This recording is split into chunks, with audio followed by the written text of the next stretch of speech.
மணி heist web series பார்த்து Karnataka SBI வங்கியில் 17 kilo தங்க நகைகளை கொள்ளையடித்ததாக மதுரையை சேர்ந்த சகோதரர்கள் இருவர் கைது செய்யப்பட்டனர்.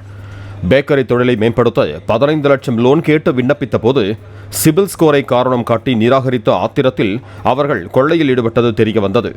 மணி ஹெய்ஸ்ட் வெப் சீரிஸை 15 முறை பார்த்து வங்கிக்குள் சென்று திட்டமிட்டு கொள்ளையடித்ததாகவும் தகவல் வெளியாகியுள்ளது.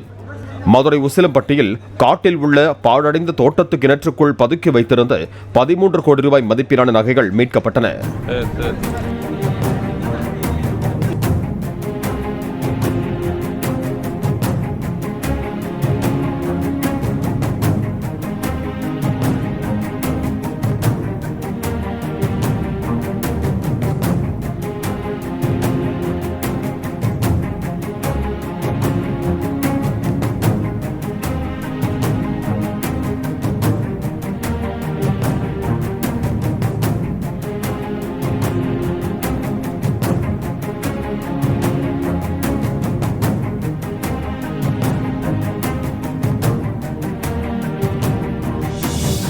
பிளே ஸ்டோர் மற்றும் ஆப் ஸ்டோரில் இருந்து பாலிமர் செயலியை QR கோடு மூலம் பதிவிறக்கம் செய்யுங்கள். செய்திகளை உடனுக்குடன் பெறுங்கள்.